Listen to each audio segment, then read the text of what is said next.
Thrusting limb A is basically a counter off of a caught front kick. So a very simple but very effective technique. So I'm throwing my front kick or push kick at my opponent. They're catching it in one manner or another. I'm loading my knee by bending it and then trying to shove or kick off on my opponent. So if we're here, I throw the kick, they catch, I load by bending my knee and push my opponent away and either try to return to my fighting stance or I could land forward depending on where my momentum is. Sometimes your opponent can catch the kick, and as you go to push off, they may kind of pull you as well. Drop your weight forward and try to escape the hold. 1, 2, like that. Just trying to add enough dynamic movement to make sure that there's some distance between you and your partner. So the right front kick comes up, I throw, they catch. I bend my knee and lean in slightly to load, and I push off.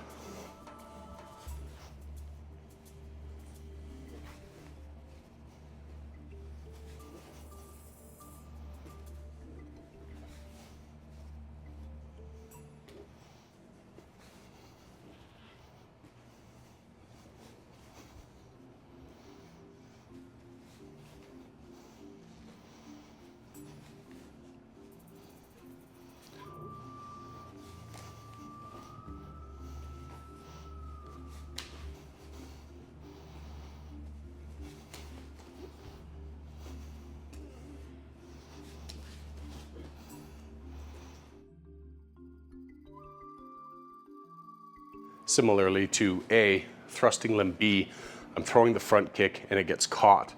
Now there could be some distinguishing factors from A to B here, like maybe the opponent moved back a little bit. Me throwing a side kick is a little bit of a longer hip extension, but I try not to argue the technique with that necessity. I'm trying to argue the technique with what do you prefer. So if you're stronger at throwing a front kick, it is faster, use A. If you have a stronger side kick, use B. So if I'm here, my partner catches the foot, bang, I leave my knee to 12 o'clock while I pivot, then the knee turns. And I push my opponent away with the side kick. Again.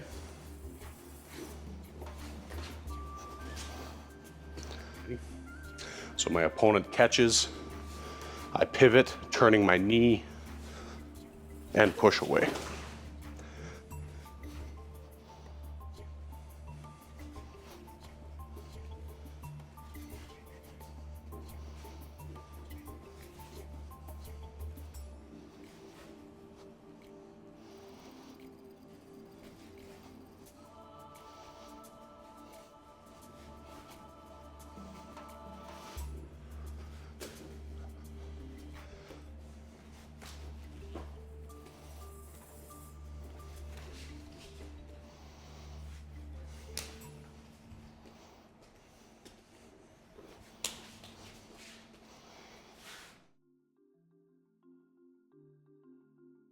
So on thrusting limb C, we're using the longest range of a counter kick by utilizing our back kick. So same thing, my opponent catches my kick, I pivot into a full back kick and then either cross out or I can land with my weight forward.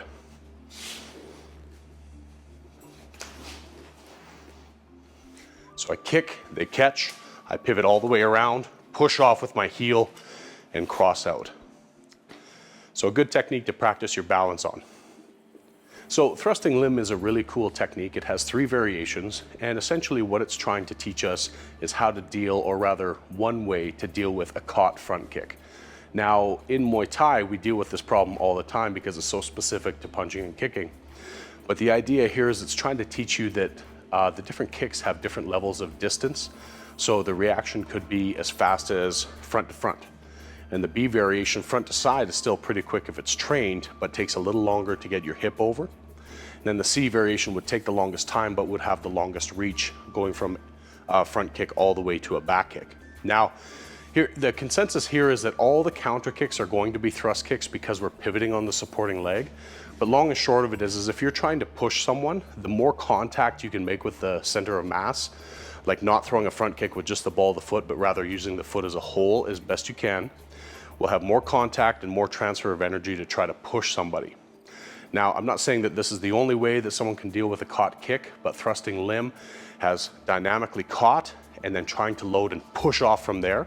And practicing that with a partner up and down the gym could be a great way to drill your balance and your control of your technique. So give thrusting limb a try, A, B, and see which one's your favorite.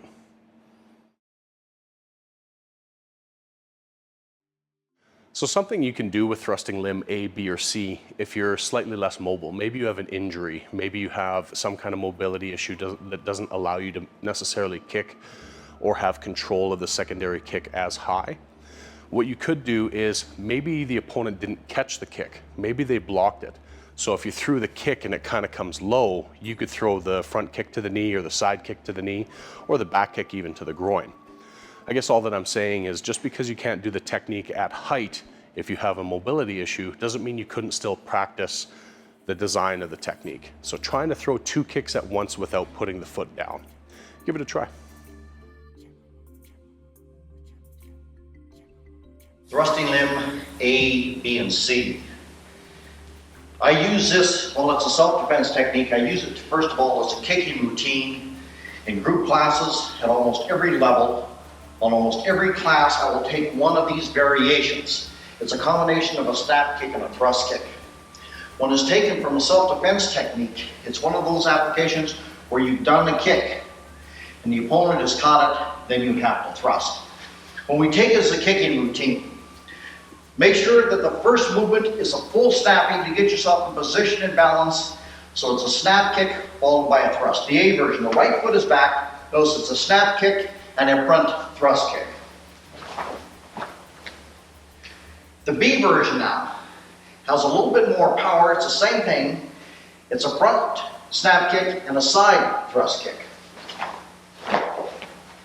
And the C version, it's a snap kick followed by a back kick.